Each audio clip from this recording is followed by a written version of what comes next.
Council meeting of April 19th, 2022 to order. If you're able, please rise and join us for the pledge. I pledge allegiance to the flag of the United States of America and to the republic for which it stands, one nation, under God, indivisible, with liberty and justice for all.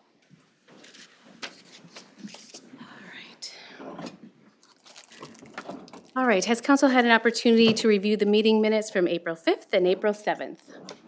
If so, how do you wish to proceed? Make a motion to accept the minutes as presented. I'll second. Motion from Robin, second from Becky. Any discussion? You're with my amendments, is that? All right, those in favor can state aye. Aye. Opposed, carried. Any changes to this evening's agenda? If not, I'll ask for a motion to approve the set agenda. Motion to approve the agenda is presented? I'll second. Motion from Rick, second from Mike. Those in favor can state aye. Aye. Opposed, carried. Guests in open forum. This evening we have Mr. Listen from the wastewater treatment facility area to inform us of the MPCA certification of accommodation. Good evening, Mayor and Council. Yep, so tonight for the review period of 2021, the MPCA will review all their permittees and see if they've done a good job with their facilities, see if they have all their reports and things in on time, if they have no violations. And for our 2021 period, we met that, so we did get the letter of commendation from them. So I just wanted to come tonight and present that to the council so they can let my staff is doing a very good job, and we wanted to let you know that. And I included a letter that kind of goes through some more details. I won't go through all of that this evening for time's sake, but you can read that, and yeah, they're doing a good job. So I just wanted to let you guys know that. Good, congratulations on that. And the award looks suitable to hang. It is. Suitable for framing. It is. We got a whole bunch at the wastewater plant right now, so we'll show this one off and then we'll add it to the stack, so. Thank you. Thank you. Anyone else for guests in open forum? Seeing no one, we'll move into committee reports. How about Public Works? Public Works. We got the bid reviews, which we'll be doing tonight. We're also gonna have a deal on a Durapatcher. We talked about the facilities at Public Works. Being as we have no immediate plans for any new construction of any kind, we discussed doing the necessary upkeeps on the building and facilities that we have so they don't crumble on us. And so staff is going to be looking into what it's going to cost to do some of that stuff. We talked about running power to the lift station 17. More to come on that. And you're going to talk about that piece, Yeah, PFAS is an exec session. you're going to be talking about that later? Okay, that's it. All right, Fire Board. Last evening, Mark Ebensteiner from the Finance Department came and presented or dialogued with us about a domain email for the Fire Department, payroll pay codes, accounts payable process such as like a credit card receipt, being able to quickly get that in regards to just taking a photo of it and then turning it into our invoicing system, which is new for us to learn. And then we talked a little bit about ARPA funds, and then we are hiring a few additional firefighters, and we're gonna hold an educational open house for those interested in becoming firefighters, kind of what it takes, what your, how the process would work, more of a dialogue and educational session versus just submitting your application and then being identified. So more to come on that when we roll that out. How about Park and Rec? Park and Rec, we didn't meet. All right, nice. There is some work in progress. We were provided an update on what's going on. Okay, perfect. All right, we'll move into public hearings. Chapter 10, Public Protections, Crimes and Offenses with Lieutenant Lindblom. Good evening, Mayor and Council. I know we've gone through this process for quite a while here, and we're kind of on the last stretch, which is nice. So tonight, we're just looking to obviously hold that open public hearing and then hopefully get this approved. Chapter 10, just in a nutshell, was reviewed. as part of that review process, we've made a few changes. The notable change would be on the fee schedule, which is just adding a citation for public burning restriction violations, and then separating junk storage and refuse storage. Just how they were classified, it's easier for us on our end to be able to issue a citation based on the type of materials that they're storing in their yards. Additionally, there was language changed from 18-year-old purchase of tobacco to 21-year-old purchase of tobacco, which reflects state statute, mirroring that state statute, as well as some minor changes in the misdemeanor and gross misdemeanor charges for that. There used to be a gross misdemeanor charge, that went away. Now there's only a misdemeanor charge for that. Added language with, again, state statute in mind to mirror the possession of suppressors on firearms, which is allowable under state statute as long as they've completed the proper permitting process. So that just mirrors that. And then we updated the procedure in the ordinance for us issuing parking citations, like our winter parking are most common, as opposed to writing everybody's information on a citation, leaving it under their windshield wiper, and having that information be vulnerable to somebody coming by and seeing it. We now just mail it to them in the mail and leave a placard on the car saying it's coming. It tends to work pretty well, and I think once people hear why we're doing it that way, they appreciate that. Then the only couple more minor changes, synthetic cannabinoids is another statute mirror. How that works is we're constantly dealing with changing cannabis. So your e-cigarettes with THC, they have different types of chemicals, compounds. The state says, all right, these specific chemical compounds are illegal. And then a month later, somebody adds another little chemical into that mix. And now that's not, they are constantly playing catch up. So as opposed to us doing the same in ordinance every year, going and adding 2, 3, 4, 5 new chemical compounds, we just reference the state statute for that so that we don't have to continually update that as well on our end. Minor language change for noise violations to include wireless and Bluetooth speakers in addition to phonographs. So that's taken care of. And then the rest of the edits were just minor edits for language and spelling errors and formatting. Any questions? Yes, Yes.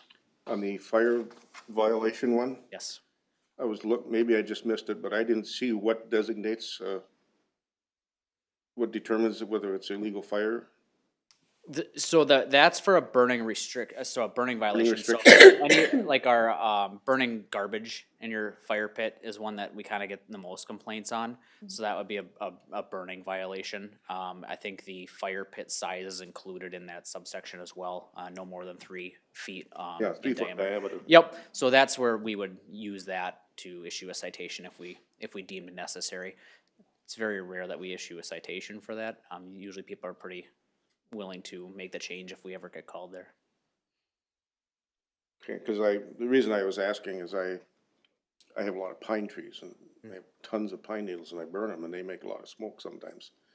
And I'm just concerned that I'm gonna get in trouble if I do that.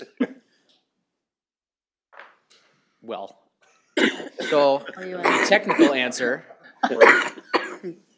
would be that included in the ordinance is burning like your leaves and debris is not included in that. That would be kind of like along the lines of like your refuse burning. It only allows for like your sticks and logs and recreational campfire type materials. So I'm not supposed to burn the pine needles. That would be accurate. Way to just turn yourself in. Yeah. I had to ask. Took a turn. Hypothetically speaking, of course. Don't worry, Facebook, I'm sure No will more turn you in. bonfires.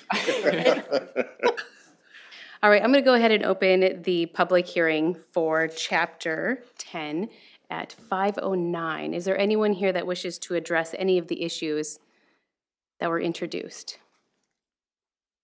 Seeing no one, I'm going to ask council to close the meeting. I make a motion, we close the public hearing. Second. Motion from Mike, second from Robin to close the meeting. Those in favor can state aye. Aye. Aye. Opposed? We are closed at 5:10. Thank you. I would then ask for a motion and a second to approve the changes to ordinance number 251 second series, amending sections 10.3, 10.4, 10.8, 10.10, 10.21, 10.26, 10.29 in our public protection crimes and offenses city code, and as well as one for publication purposes for the summary. Make a motion, we approve ordinance 251 second series. Second. Motion from Mike, second from Robin. Any discussion? Hearing none, those in favor can state aye. Aye. Opposed, carried. And I'll make a motion to publish the ordinance 251 second series. Second. Motion from Mike, second from Robin. Those in favor can state aye. Aye. Opposed, carried. Thank you. Thank you. Chapter 2, City Fee Schedule with Ms. Belize. Good evening, Mayor and Council. So with the updates that Lieutenant Lindblom just made to Chapter 10, we also need to make those same updates to our city fee schedule. So tonight, I would ask Council to open the public hearing to consider those changes.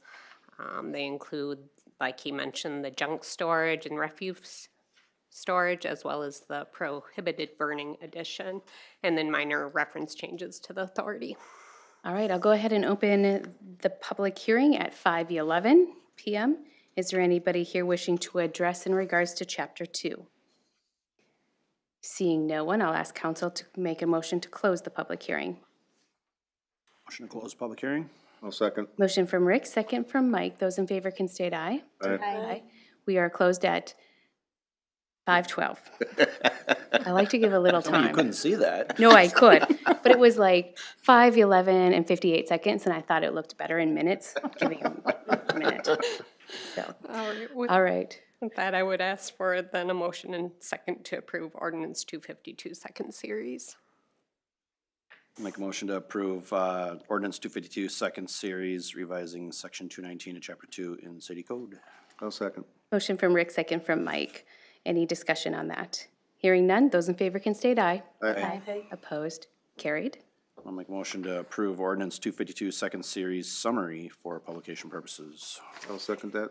Motion from Rick, second from Mike. Those in favor can state aye. Aye. Opposed? Carried. Thank you. All right, board, committee, and consultant reports. Pepper ball request. Welcome back, Lieutenant Lindblom. Shouldn't have any self-admitted ordinance violations with this one, so we'll be good. I hope not. Not yet. As has been presented a couple times, Chief Balloon presented briefly with the police committee about this project. And then I had presented at the executive session prior. Our police department's been looking at different options for our officers to use with respect to some of the current trends with use of force, trying to focus more on our de-escalation, less lethal tools, things like that. And as part of that process, we've identified a tool called Pepperball that we think would be a huge benefit to the department. Basically, in a nutshell, what it is it's a CO2 powered launcher, similar to what people would consider a paintball gun, that launches around projectiles that are filled with what they call a pava powder. It's essentially like our pepper spray that we would carry on our belts. It's just in a powder form in the balls, along with like a baby powder that's in there to get it dispersed. And the nice part about this launcher for our police department specifically is it's multifaceted. A lot of our other tools were limited to specific uses, specific times when we can use those. The Pepperball launcher is able to be used safely from a distance of anywhere from 0 to 60 feet for the projectiles that we are looking to get. They do have the ability to go up to 120 feet with different projectiles, which is nice because a lot of those tools don't have a 0-foot standoff distance. It's the only tool for law enforcement right now that's classified as non-lethal as opposed to less lethal, meaning that you can be at that 0% standoff distance when an officer uses it. Basically what the launcher does is it launches the projectile and causes an irritant similar to our pepper spray that affects multiple different areas, eyes, lungs, will cause you to cough. I've been exposed to it, basically just enough to disorient you, as well as has the ability to provide a kinetic impact as well.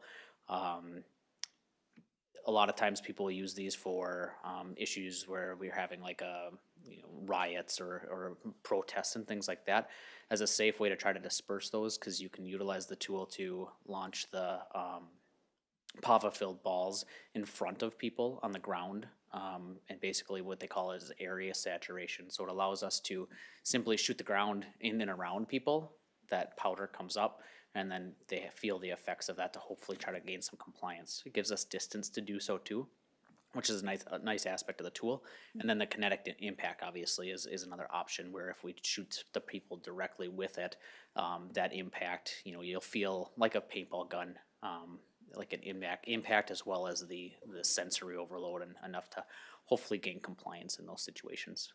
Has multiple different other use factors. We had it specifically on a Becker case where they had a pursuit with a suspect from a crime we were looking for in St. Cloud, who utilizes this pepper ball launcher, refuses to get out of the car. They break the window of the vehicle, use the pepper ball launcher to launch that in there, let that stew for a couple minutes, and then they had a successful resolution to that, because they didn't want to be in that environment anymore. So, and the nice thing is in that case, the officers are 2, 3, 4 car lengths away from the car at the time, as opposed to having to be close up. So we've identified this as a really good tool. Pepperball provided us a demo of the launchers, and then we also worked with Kiesler's Police Supply. They're the contractor through Pepperball for purchasing, and essentially they have a 5-pack. More of a cost-effective way to go about it is to purchase their 5-pack, and it includes 5 launchers, the carry cases, ammunition or the projectiles, and CO2 cartridges, and then we would opt to get some additional CO2 cartridges for training, and the additional PAVA-filled balls as well. The launchers would be stored in the back of the squad cars inside the soft case, just to distinguish them from the rifle that's sitting next to us, and they're also painted bright yellow as well, just for that identification purpose. In all, working with Pepperball and Kiesler's, the total package would be $5,622.75, which we have in our capital funds available for that. So does anybody have any questions about this? Did I talk too much? No, it was very informative. Okay. All right, well, with that being said, I'm looking for a motion and second to approve the purchase of 5 Pepperball launchers and the accessories for the Becker Police Department at a cost of $5,622.75 from Kiesler Police Supply. I'll make that motion. Second it. Motion from Rick, second from Mike. Any other discussion? Hearing none, those in favor can state aye. Aye. Opposed? Carried. Thanks for your time. Thank you. Dura patch replacement request from Mr. Euchre. Is this your first time? Who's been one? Good evening, Mayor and Council. Looking to replace the Durapatcher, trade it in for a trailer-mounted patch unit with an infrared unit on it for patching. Durapatcher's kind of messy, it's time-consuming. We got to do an extra step by sweeping. If we go to a patch unit, we don't have to do the sweeping, and you don't have to have so much material. It's it's inexpensive that way. And we'll be able to use it during the winter also. Any questions on that? Just to add to the discussion, Public Works talked about this probably 2 months ago. Yep. Yep. We talked about it twice, Yeah. actually. So we talked about it, and we had asked Public Works, especially Mike, to go back and see how much it would be to change from let me make sure I get all my materials correctly, from the Durapatch to the patch. To 0. See how close to 0 we can get it. Yeah, and we challenged them. We said, see how close you can get to a 0. They actually came in under the trade-in for the value. And since you have to use the funds at the same company, they're gonna We use looked it at on buying the, an infrared unit that'll heat up a spot, and you can fix those bad areas or pothole during the winter where we can't get hot mix. We can repair that, and that cost was $7,163 that we'll take out of the general operations. Is that the added cost, Yes, that'll be or is that the, the total? nope, that's the total added cost. That's what it will cost. How much it's gonna cost Yep. us, okay. So with the trade of 41,000, that's Yep. the, Difference. So it's actually not a bad deal.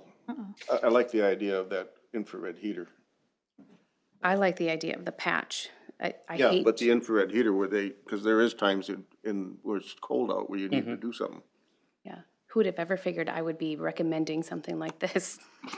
But, And committee did approve this. yes, With no other questions, I would ask for a motion and a second to approve the trade of the Durapatcher for the patch trailer and infrared. I'll make that a motion. I'll second. motion from Mike, second from Becky. Any other discussion? Hearing none, those in favor can state aye. Aye. Opposed? Carried. Thank you. Administrator and staff reports. County Road 53 Utility Improvements Bid Award, Mr. Knutson. Good evening, Mayor and Council.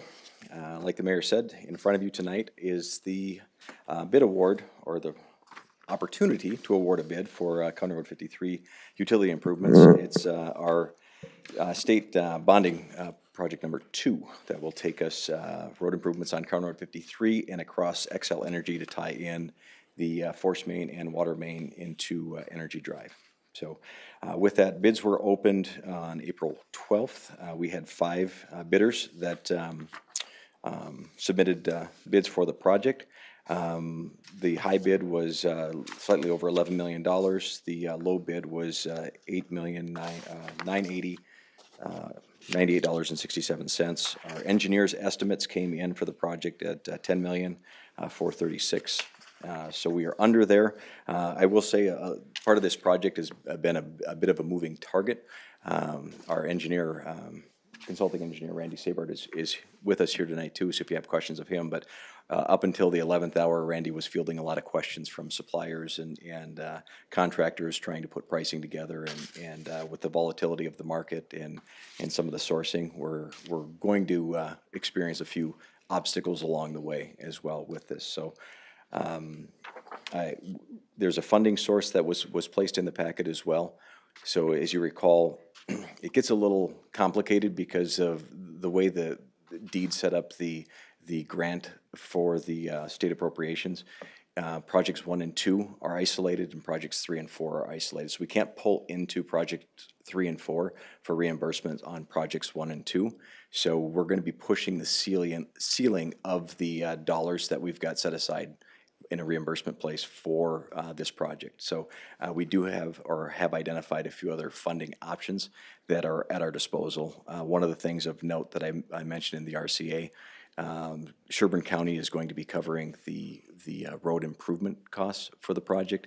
It's all included in one bid, so we have one contract to award and one construction agreement basically to live by, similar to what we did on Energy Drive, even though the county will be reimbursing us for those funds. They have a Teddy grant for that, and we'll be submitting that through a joint powers agreement, which Andrew Witter, the county engineer, is working on right now. So I don't have that to present to you tonight, but the good thing that we know, the Teddy grant funds are only to be used for this specified road.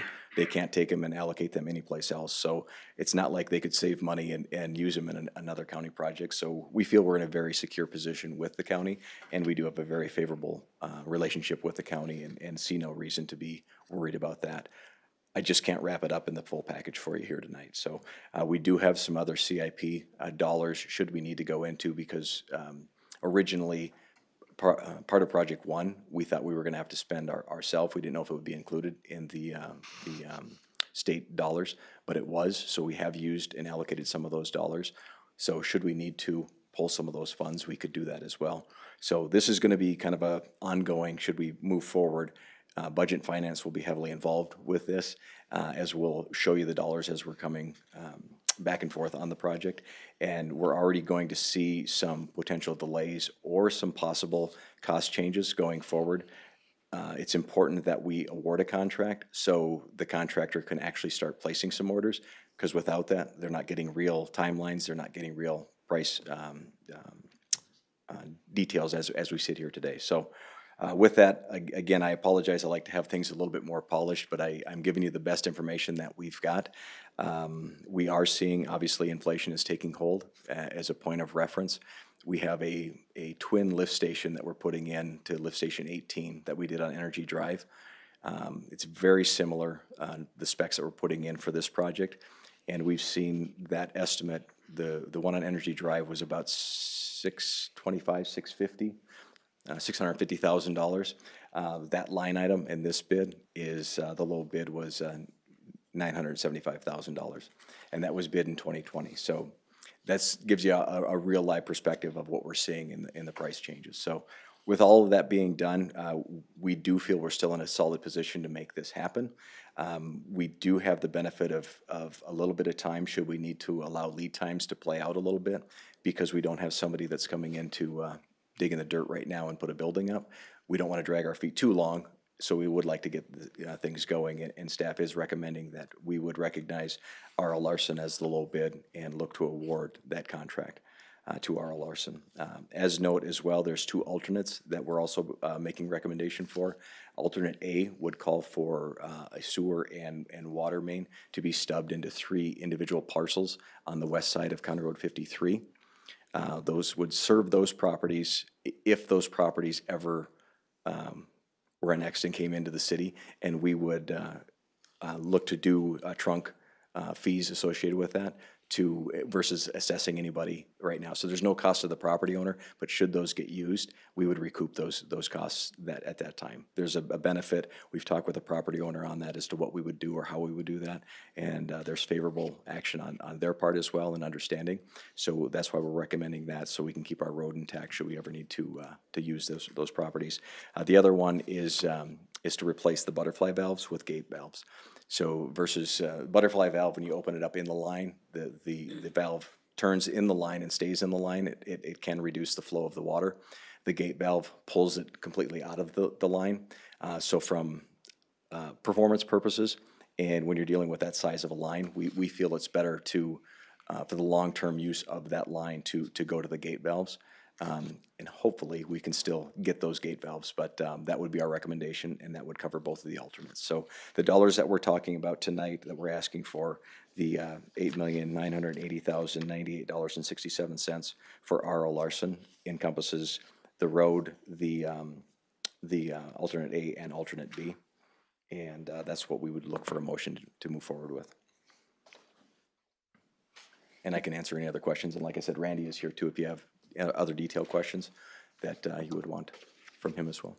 In Public Works, we discussed this, and we really talked about like the timing of the project with the inflation piece, and what happens if we would delay this portion, what happens to the full stage of the process, and funding wise, and with the county. There was and like Phil said, there's a lot of moving parts, there's a lot to keep, track of, and so.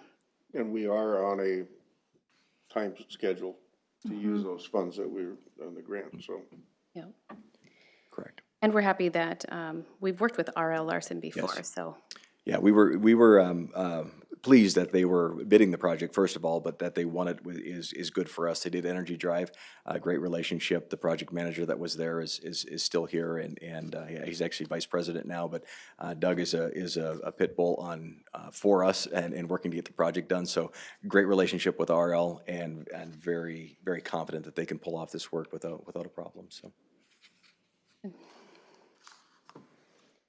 Any other questions for our staff?